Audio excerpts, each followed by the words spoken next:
Louvado seja o nome do Senhor. A paz do Senhor para você que está me vendo e ouvindo.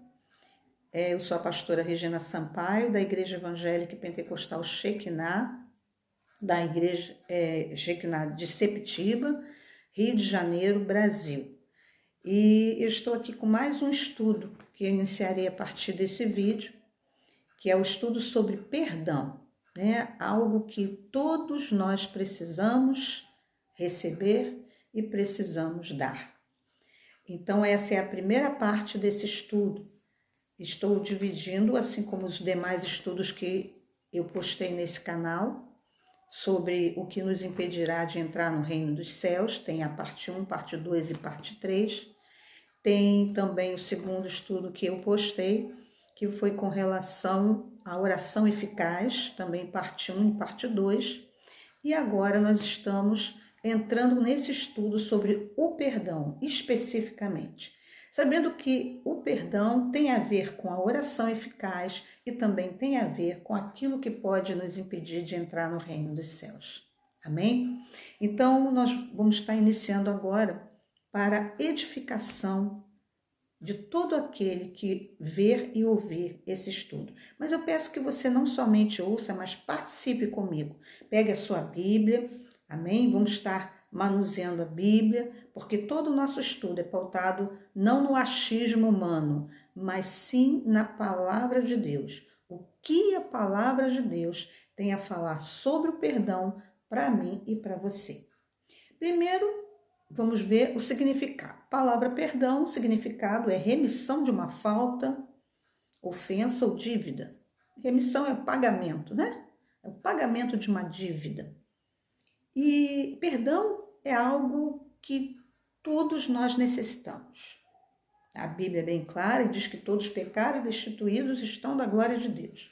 Então, somos pecadores por natureza, então precisamos mudar, né, o nosso alvo.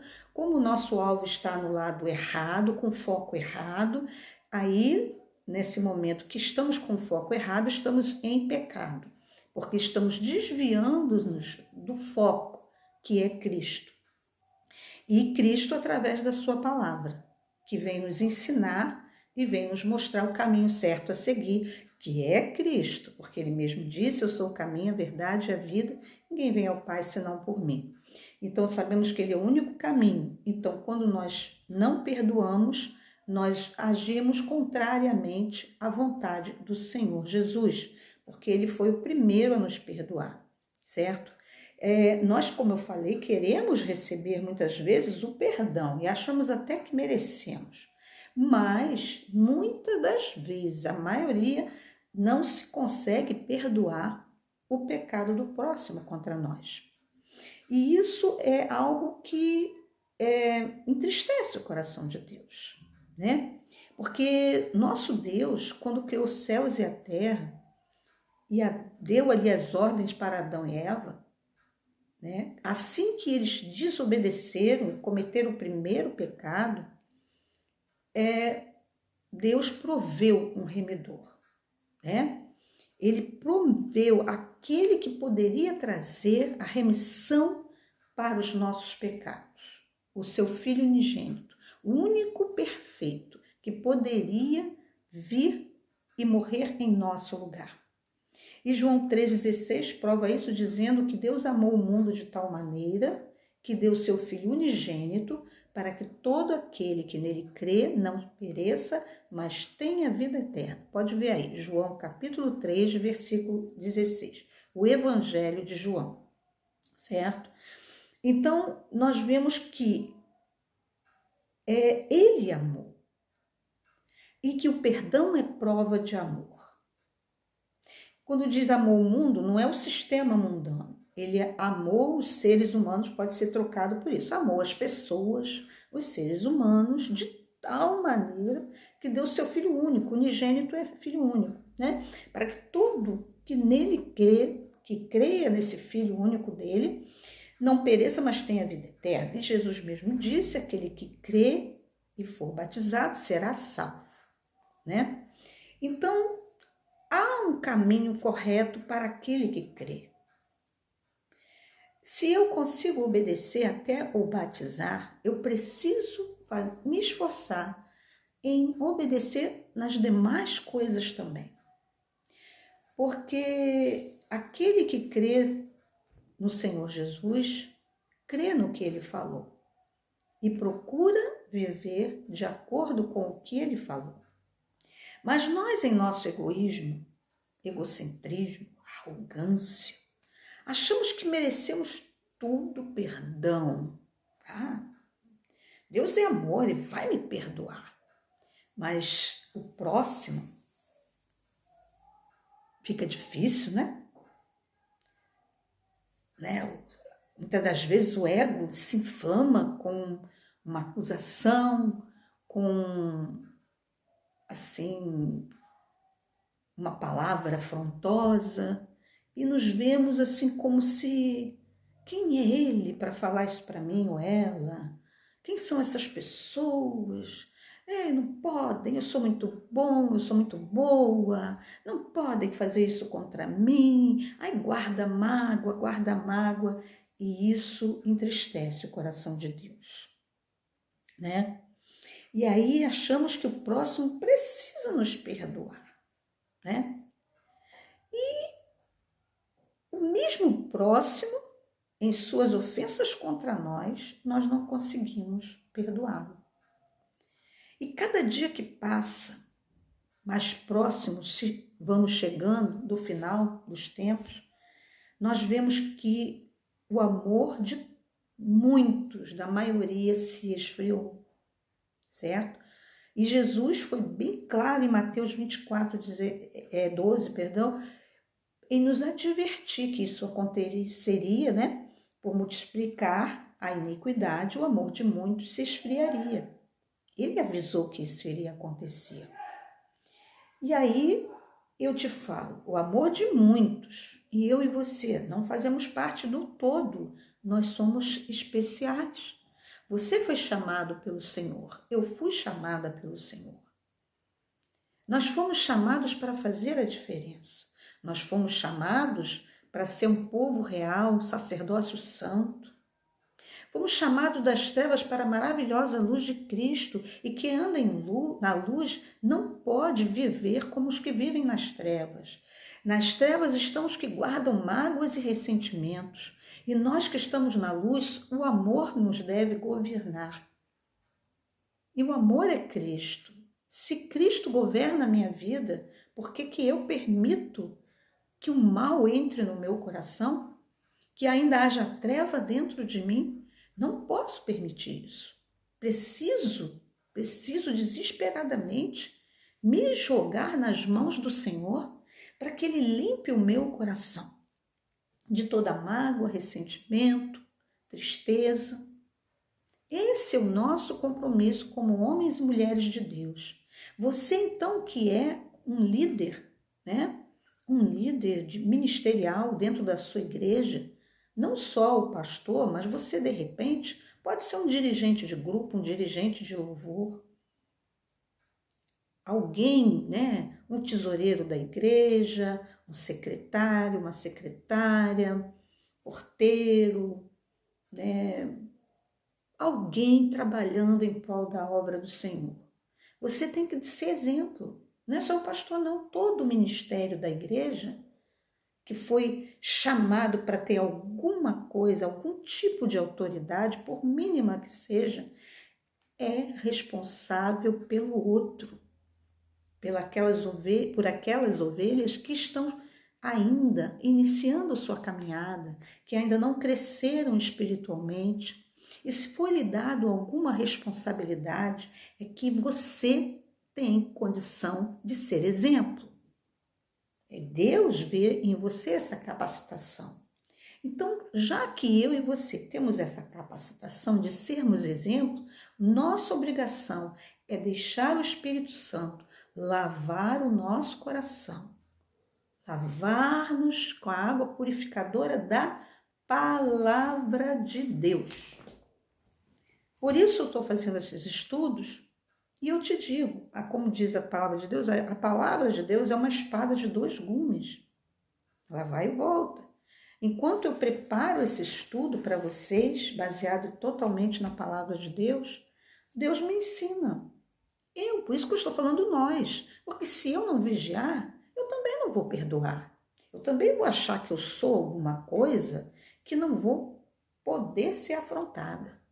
Mas o seu mestre, o seu Senhor, o meu mestre, o meu Senhor, foi afrontado por amor de nós e foi morto na cruz. Padeceu, teve suas carnes dilaceradas, seu sangue puro vertido. Para quê? Para que eu e você seguíssemos o exemplo dele na humildade, no amor, na comunhão, tanto com Deus quanto com o próximo. Então nós precisamos nos perdoar e reconhecer os nossos erros. Primeiro, vamos aprender nesse estudo todo, né, a perdoar e a pedir perdão. E nesse caminho, né, de perdoar e pedir perdão, precisamos pedir e buscar a misericórdia de Deus. Aqui no Salmo 103 nos mostra como a misericórdia dele é maravilhosa. Prova de que ela está na nossa vida, que ainda não fomos consumidos, certo? E essa misericórdia é maravilhosa. E aqui diz no Salmo 103, do versículo 8 ao 14. Você tem a sua Bíblia? Abra aí se você tem condição nesse momento. Salmo 103, versículos do 8 ao 14. Começa no 8 dizendo assim: Misericordioso e piedoso é o Senhor, longânimo e grande em benignidade. Longânimo, paciente, demorado, né, em se irar. Não repreenderá perpetuamente, nem para sempre conservará a sua ira, certo? Então, ele chama a atenção, ele mostra que está irado muitas das vezes conosco, mas juntamente com esse chamar a atenção, esse modo dele nos repreender, é porque ele nos ama, como um pai ama seu filho. E todo pai, toda mãe precisa corrigir seu filho, senão criará um filho mimado e que poderá fazer coisas terríveis na sociedade, porque vai levar aquela criação mal feita, sem limites, para o mundo, né, exterior, fora da sua casa. Então assim é o Senhor.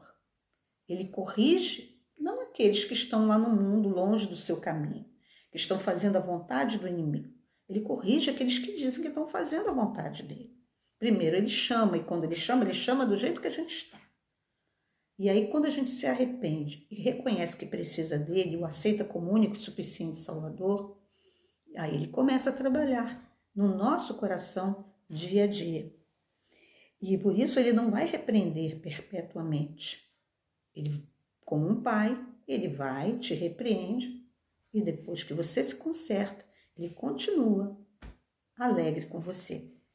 Também no versículo 10 diz: não nos tratou segundo os nossos pecados, nem nos retribuiu segundo as nossas iniquidades. Porque se ele olhasse somente pelo aquilo que nós fazemos de errado, o que teria acontecido conosco? Nós já teríamos sido condenados. A misericórdia dele, se ele não tivesse misericórdia, o que seria de nós? Mas ele tem uma misericórdia que se renova todos os dias e não nos trata segundo os nossos erros. E a palavra ainda diz que ele, quando, né, nós nos arrependemos, ele leva os nossos pecados para o mar do esquecimento. Isso quer dizer, ele esquece. Ele não quer mais saber do que você fez. A partir daquele momento que você se conserta com o Senhor, ele quer fazer com que haja novidade de vida na tua vida. Então, ele, a partir dali, ele irá te observar. A partir dali, ele estará contando o que há de acontecer na sua vida. E a vontade dele é fazer uma nova história. Todos os dias, escrever um novo capítulo em nossas vidas. Então, ele não nos trata segundo os nossos pecados. Também Pois, quanto o céu está elevado acima da terra, assim é grande a sua misericórdia para os que o temem. Quanto está longe o Oriente do Ocidente, assim afasta de nós as nossas transgressões. Como um pai se compadece de seus filhos, assim o Senhor se compadece daqueles que o temem. Por quê? Pois ele conhece a nossa estrutura, lembra-se de que somos pó. Sabe que somos criaturas, feituras da sua mão. Ele sabe que não somos deuses, não somos anjos. Por exemplo, Satanás e os anjos decaídos não têm perdão, não tem. Porque eles foram criados com mais poderes do que nós e intimidade física e visual. Eles estavam com Deus. Eles estavam junto com o Pai, Filho e Espírito Santo, todos os dias, todos os dias. Todos os dias, antes da criação do mundo, estavam lá, sabe? Usufruindo de todas as maravilhas que Deus dava a eles, e Satanás resolveu que era melhor do que Deus e que ia construir o trono dele acima do trono de Deus. O que Deus fez? Jogou todo mundo embora, mandou embora, e foi com ele a terça parte dos anjos do céu. E eles não têm perdão, já estão condenados, e o dia de começar a sentença deles já está decretado. Em breve, isso tudo, né, será resolvido. Ele será jogado, né, no lago de fogo, enxofre, todos os anjos decaídos junto com eles, o falso profeta, o anticristo, né, besta, e infelizmente não foi feito para o homem, mas muitos de seus seguidores que preferiram, até já estão lá, e outros irão. Então, quer dizer, isso vai acontecer e vai estar para o final de todos os tempos. Ele já está condenado. Mas eu e você somos criaturas do Senhor. Ele sabe, né, foi necessário que ele desse o castigo da morte para a humanidade, porque esse castigo, na realidade, é bênção. Porque quando você sabe que seus dias têm um fim, quando você percebe que você é pequenininho diante do Senhor, você sabe que é um miserável pecador e que necessita miseravelmente da misericórdia de Deus e do seu perdão. E aí você olha para o próximo, quando você reconhece isso e vê que teu próximo é igual a você, também passível de erro, que ele não é perfeito e que você precisa também perdoar a ele para que vocês dois possam caminhar juntos. Imagina como uma família seria construída se não houvesse perdão. Por que está acontecendo tanto divórcio? Falta de perdão, porque não há real amor um ao outro. Há atração física, atração sexual, atração pelo dinheiro do outro, pela uma vida confortável que os dois vão dar, uma posição social, alguma coisa desse tipo, mas não tem amor verdadeiro, porque quando tem amor verdadeiro, como diz em Cantares, nada poderás, muitas águas não poderão apagar este amor. Hein? Quando você coloca o teu amor de marido e mulher, de pais para filhos, debaixo da proteção de Deus, nada abala esse amor. E vai sempre haver perdão, porque ninguém é perfeito, né? Então todos estarão dentro da casa cometendo um erro ou outro de vez em quando, e um vai corrigindo o outro, um vai perdoando o outro, e um vai amando o outro, para que a imperfeição seja diminuída cada dia mais e mais. Por isso, nós precisamos buscar a misericórdia de Deus, tá? Deus arrumou, né, o perdão para nós. Ele mandou seu filho vir, mesmo sabendo do pecado de Adão e Eva. Eles passaram para a humanidade esse pecado, né? E mesmo assim, ele ainda é misericordioso, como nós vimos aqui neste salmo que eu acabei de ler. Aqui o salmista mostra o contraste, né? O contraste da nossa mente. Nossa mente é guardar raiva e de repente querer se vingar daquilo que o outro fez. Só que o que Deus mostra através desse salmo é que Ele tem perdão para os nossos pecados, tem cura para as nossas enfermidades do corpo e da alma, Ele tem dádivas de salvação e vida eterna. E aí eu te digo, por que não perdoarmos?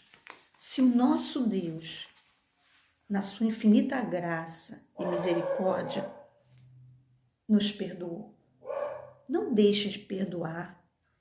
Vamos ver Marcos 11, 25 e 26. Se você puder abrir aí, Marcos 11, 25 e 26 mostra o porquê que nós precisamos perdoar.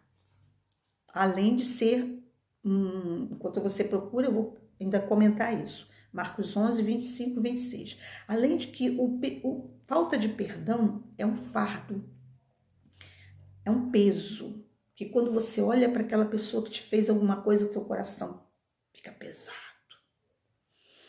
Seu sistema nervoso abala. E aí você sente angústia. Às vezes nem dorme, chateado, magoado, relembrando, ressentindo. Ressentimento é ressentir alguma coisa que você sentiu lá no passado. Alguma coisa que te doeu. É como, cortei aqui, pronto, cortei meu dedo, não sei o que, na faca. Nós mulheres que lidamos muito com facas dentro da cozinha, aí a gente corta. É como se aquela dor do corte nós viéssemos a sentir várias vezes. Você se lembra da dor de dente que você sentiu quando foi arrancar um dente, teve que arrancar ou fazer um tratamento? Sabe aquela dor, tá doendo, teve que botar remédio, não sei. Pois é, você gostaria de ressentir isso? É ruim, né? Mas mágoa faz a mesma coisa. Faz com que a gente sinta e ressinta novamente a mesma situação. E aí, isso traz para nós um fardo. E Jesus nos disse o quê? Né? Trocai o fardo pelo meu fardo, que é leve e suave. O fardo do Senhor é o fardo do amor, da alegria, do perdão, o fardo da paz que excede todo o entendimento. E aí, em Marcos 11, 25 e 26, Jesus disse assim: e quando estiverdes orando, olha bem sobre oração, perdoai, se tendes alguma coisa contra alguém, para que o vosso Pai, que está nos céus, vos perdoe as vossas ofensas. Mas se vós não perdoardes, também vosso Pai, que está nos céus, vos não perdoará as vossas ofensas. E aí eu te convido, tá? Para você entender melhor. Mateus 18. Vamos lá em Mateus 18?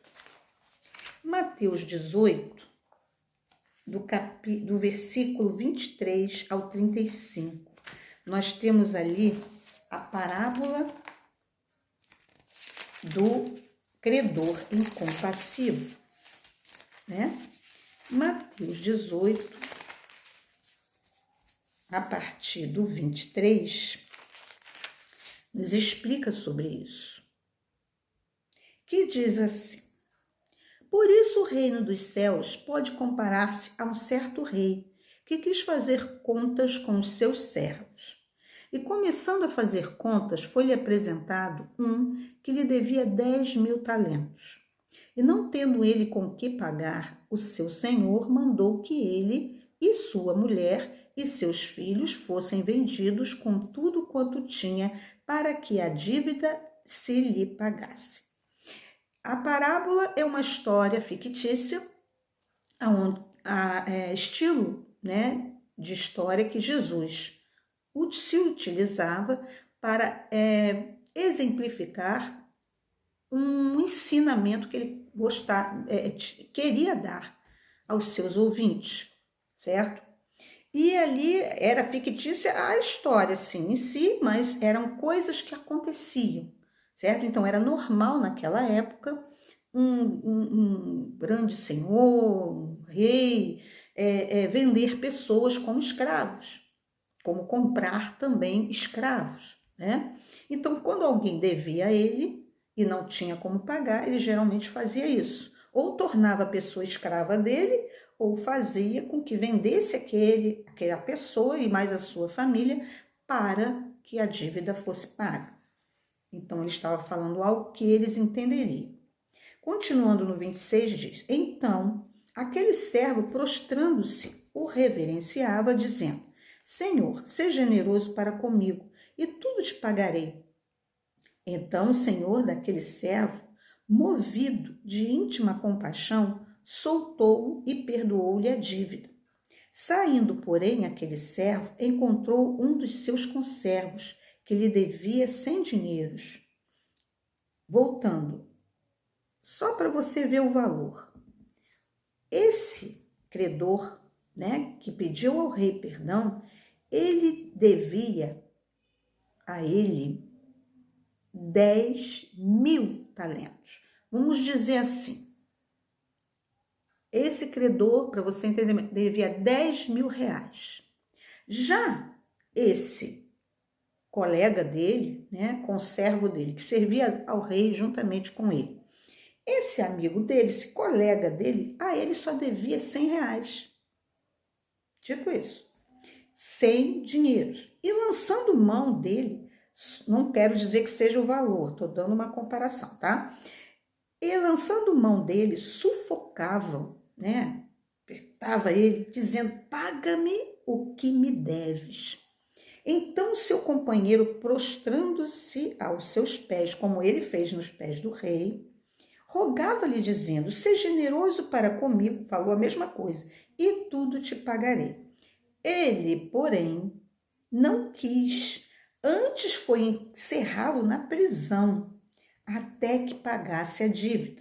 Vendo, pois, os seus conservos, os outros colegas dele, o que acontecia, contristaram-se, condoeram-se, tiveram pena daquele que foi para a cadeia, viram a situação que aquele ali que estava oprimindo aquele colega, ele tinha sido perdoado, mas ele não queria perdoar.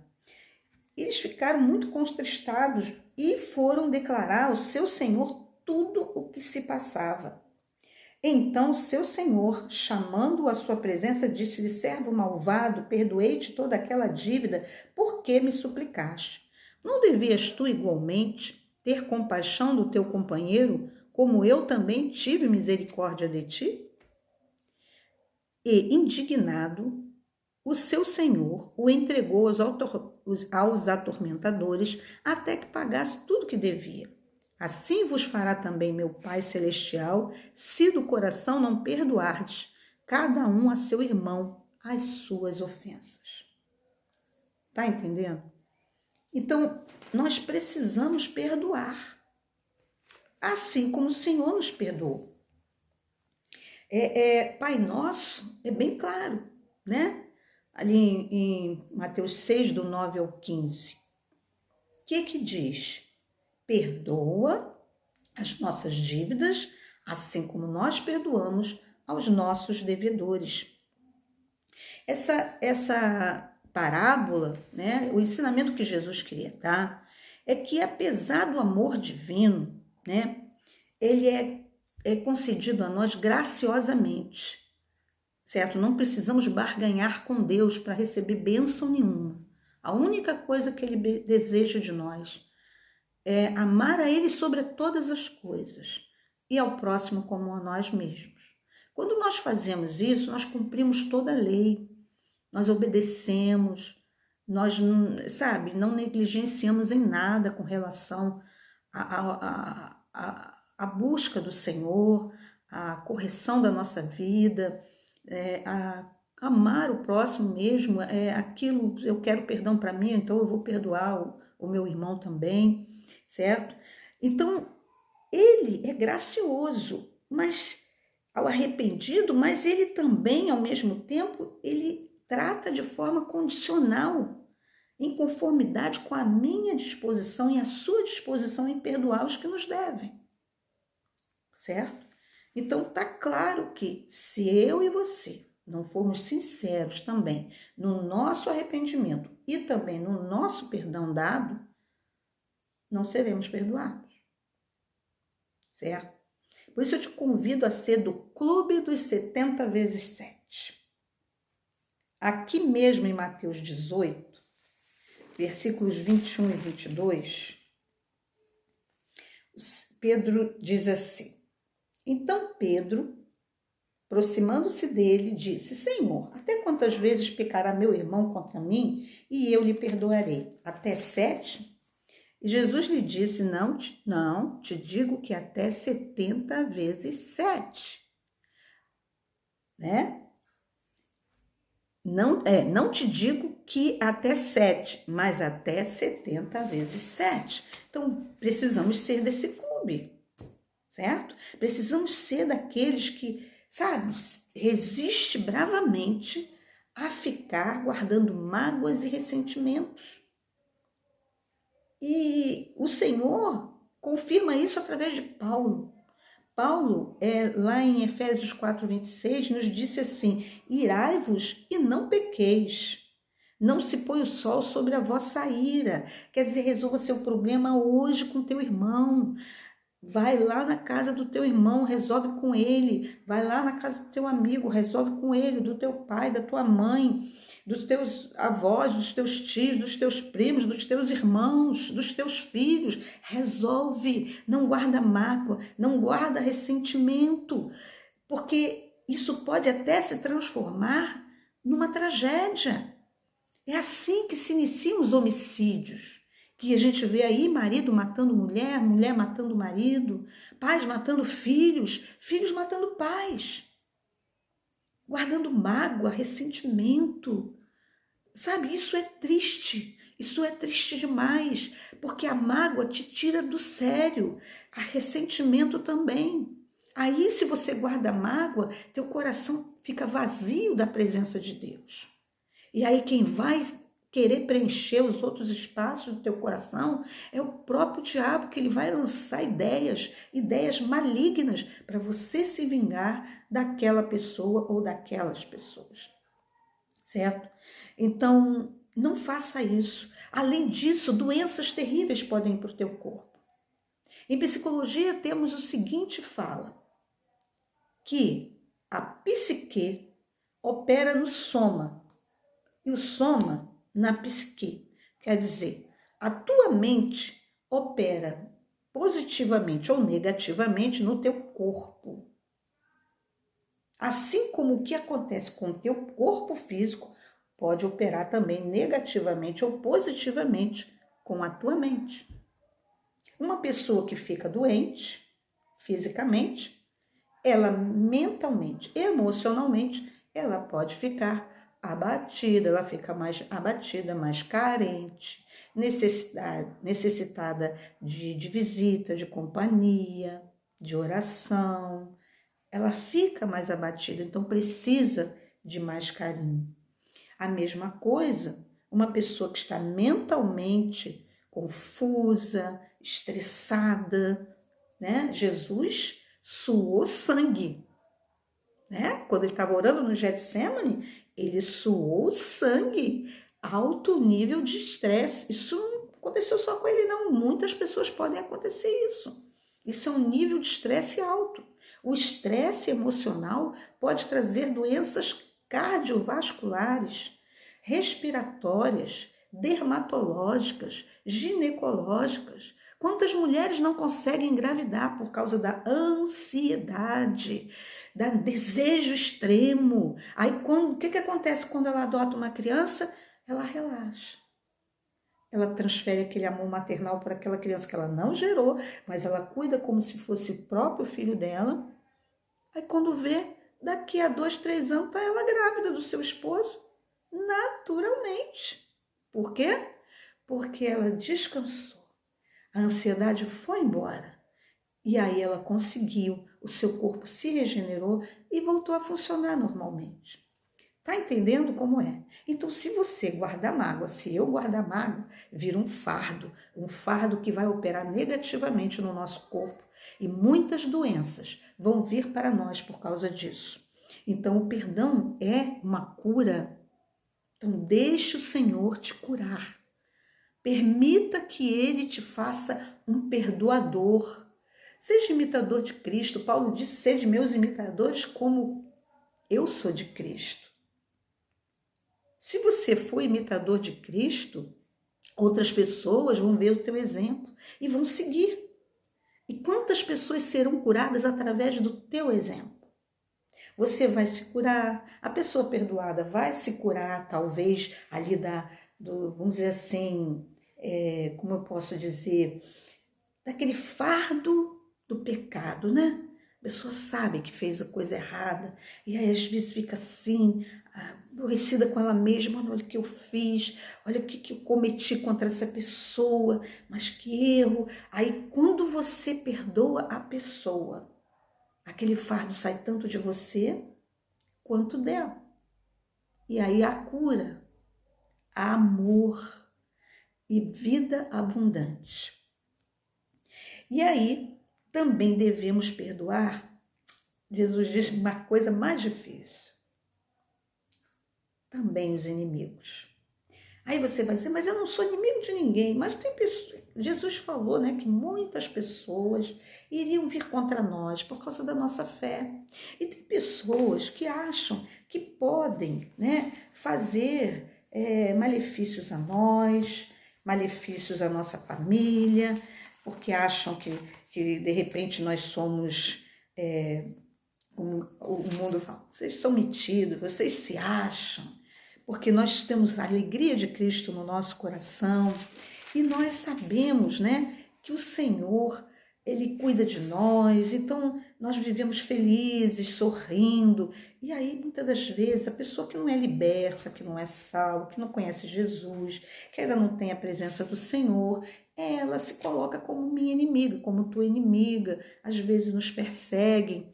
E às vezes tem uns que são até políticos, quantos tem aí, né? Tentando fechar as igrejas, tentando fazer leis injustas contra nós, povo de Deus.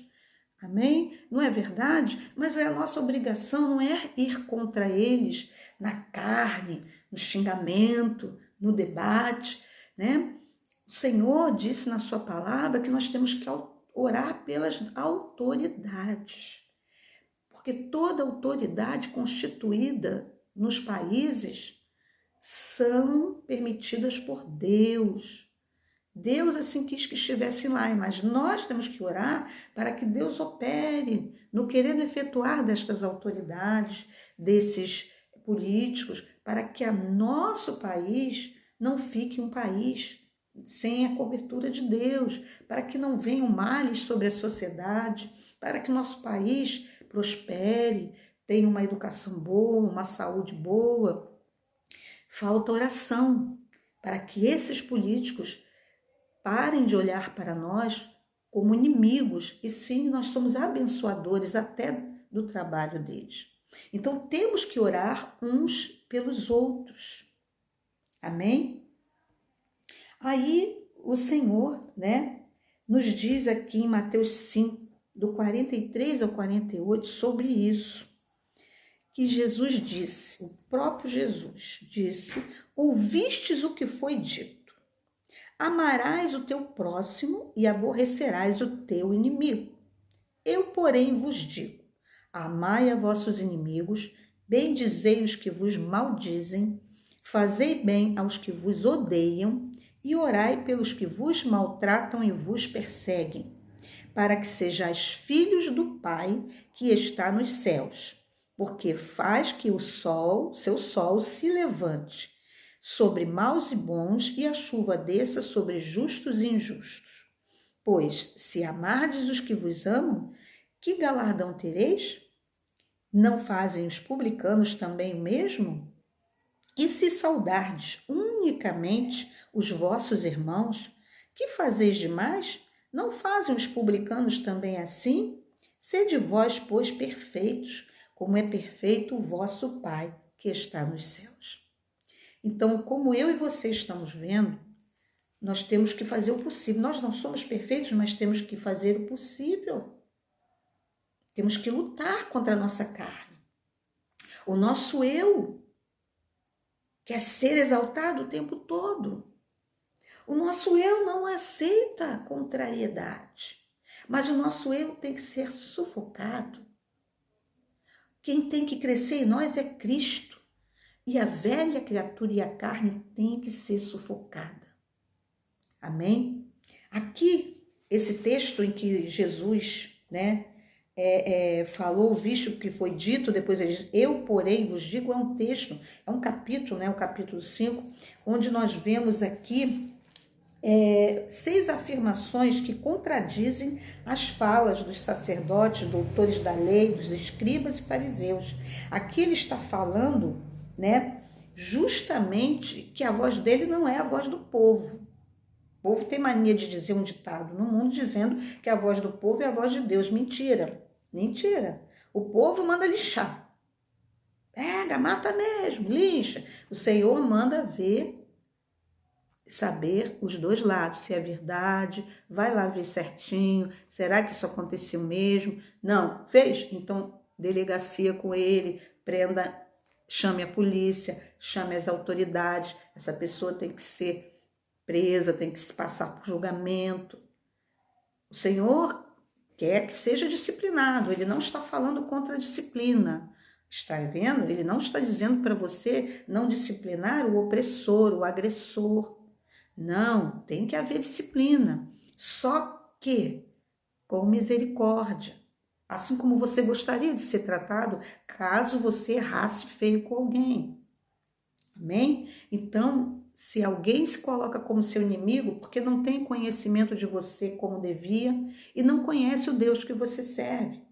Então, você tem que amar e perdoar, principalmente os que não conhecem o teu Deus. Porque aquele que não conhece o Deus que você serve, ele anda em trevas. Você que é luz, você tem que ser referência e não ele, né?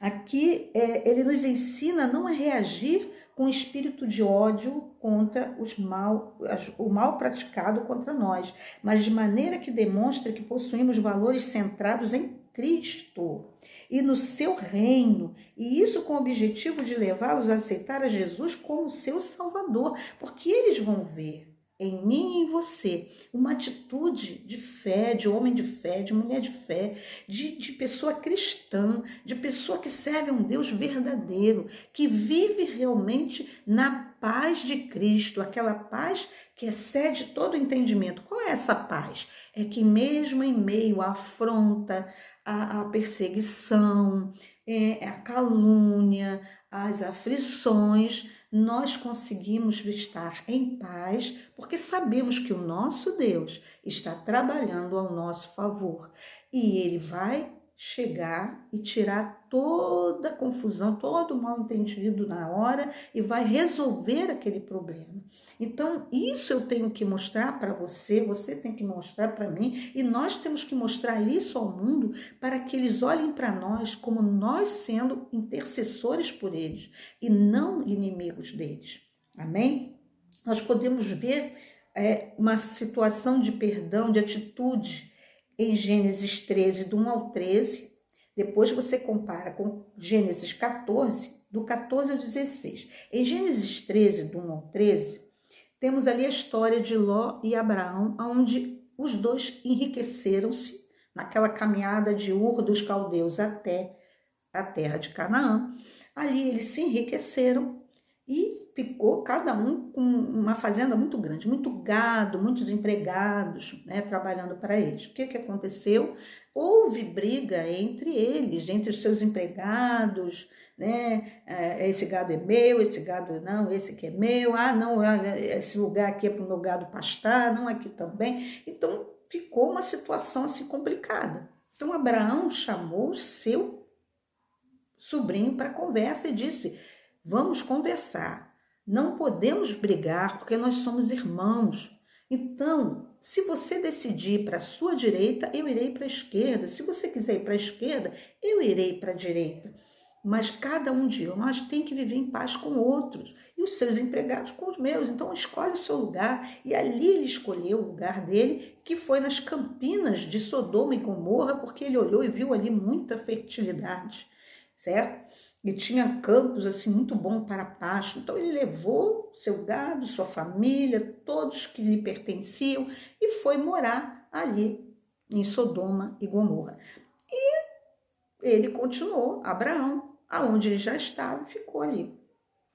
Passados anos, houve uma guerra de 4 reis que foram atacar Sodoma e Gomorra e levaram cativos com eles várias famílias dos 2 lugares. E no meio estava justamente Ló com sua família. E aí o que aconteceu? Avisaram a Abraão. Avisando Abraão, Abraão chamou seus confederados, que eram aqueles que trabalhavam para ele, a pessoas, né, famílias grandes que existiam também em Canaã, que eram amigos dele, se juntaram com ele e foram aqueles homens lá, guerrearam contra esses reis e tomaram de volta, certo? Todas as famílias que tinham sido sequestradas e devolveram lá para Sodoma e Gomorra e se livrou ele, seu próprio sobrinho, né, Ló e sua família. Quer dizer, ele não olhou para aquela desavença que teve anos antes, em que eles tiveram que se separar. Ele simplesmente se condoeu, que meu sobrinho está passando por isso, eu vou lá ajudar. E às vezes quantas famílias se dividem, quantos irmãos ficam sem falar um com o outro, quantos filhos ficam sem falar com seus pais, né? Quantos pais ficam sem falar com seus filhos, maridos sem falar com as suas esposas, esposas sem seus maridos? Quanta situação de divisão familiar pela falta do perdão. Quantos casamentos são desfeitos porque não querem se consertar. Aí ficam na procura do homem perfeito, da mulher perfeita. Não existe. Não existe. O que existe de perfeito é Jesus. Ele que participa. Ele que participando da nossa família, do nosso casamento, da nossa vida cotidiana, ele vai dar o sabor diferente. Ele vai nos encher com a sua paz, com o seu amor, que é derramado pelo Espírito Santo todos os dias. E aí a gente consegue perdoar, a gente consegue até rir daquela situação difícil. Então, amado, eu vou estar orando por você. Essa foi a primeira parte. Ainda temos mais coisas para conversar sobre o perdão. Então, daqui uns dias eu estarei postando outra parte do estudo. Nessa semana você vai ficar com essa parte. Pode ser que ainda essa semana eu já poste a segunda, mas que você possa, em nome de Jesus, meditar em tudo que eu te dei. Se você quiser conseguir, vai lá, pesquisa mais. Sabe, em cada passagem assim, veja no rodapé. Toda a Bíblia tem aquele rodapé cheio de coisa. Aí procura direitinho cada versículo que tenha mais para te falar. Ore a Deus e o Senhor, através do seu Santo Espírito, vai esclarecer a você tudo aquilo que ainda precisa ser esclarecido, que eu não tiver condição, de repente, pelo tempo, né, de esclarecer nessa primeira parte e na segunda que ainda virá. Amém? E eu vou estar orando por você para que Deus te abençoe. Senhor, meu Deus e meu Pai, em nome do Santo Senhor Jesus, te entrego, Senhor, este homem, esta mulher, pedindo, Senhor, que o Senhor perdoe os seus pecados, suas transgressões, assim como a mim também, e que o Senhor toque no seu coração, no seu entendimento, desbloqueie a mente e o coração dessas pessoas, para que eles consigam, a partir de agora, Senhor, ter tranquilidade em perdoar a todos que lhes ofenderem, também que eles consigam, em nome de Jesus, ter a tranquilidade de reconhecer seus erros, seus pecados e pedirem perdão ao seu próximo, pedirem perdão a Ti, Senhor, e que seja tudo feito com sinceridade. Abençoa cada um, Senhor. Caminha com eles nesse caminho difícil que é o perdão. Então, Senhor, mostra para eles que o amor é melhor do que o ódio e do que o ressentimento. Que a Tua paz, que excede todo entendimento, Senhor, esteja com cada um. Que o amor de Deus, o nosso Pai, a graça de nosso Senhor e Salvador Jesus Cristo e a comunhão do Espírito Santo seja com todos, não só hoje, mas para todos sempre. Amém e amém. Fiquem na paz do Senhor.